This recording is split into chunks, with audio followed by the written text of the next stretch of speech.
Hello everyone.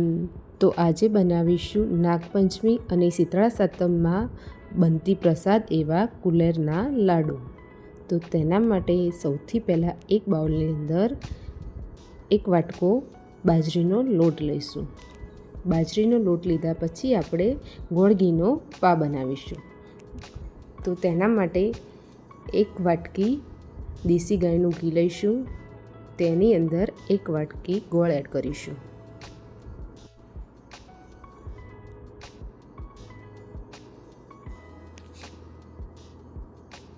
ગોળ ગરમ થાય ત્યાં સુધી જ આપણે પાને ગરમ કરીશું. વધારે પડતો ગરમ નહીં કરીએ અને તેને વચ્ચે વચ્ચે આ રીતે ચલાવતા જઈશું. હવે ગોળ ઘીનો પા રેડી થઈ ગયો છે. તો તેને બાજરીના લોટની અંદર એડ કરીશું.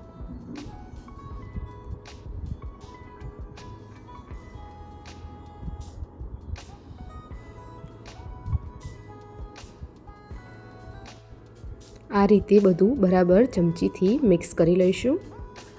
પછી થોડું ઠંડુ પડે મિશ્રણ એટલે હાથેથી બરાબર મિક્સ કરી અને એકદમ રાઉન્ડ શેપના લાડુ તૈયાર કરીશું.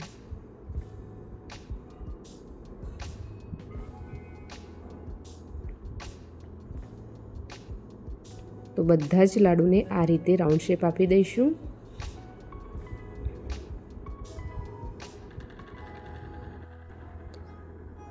તો તૈયાર છે કુલેરના લાડુની પ્રસાદ.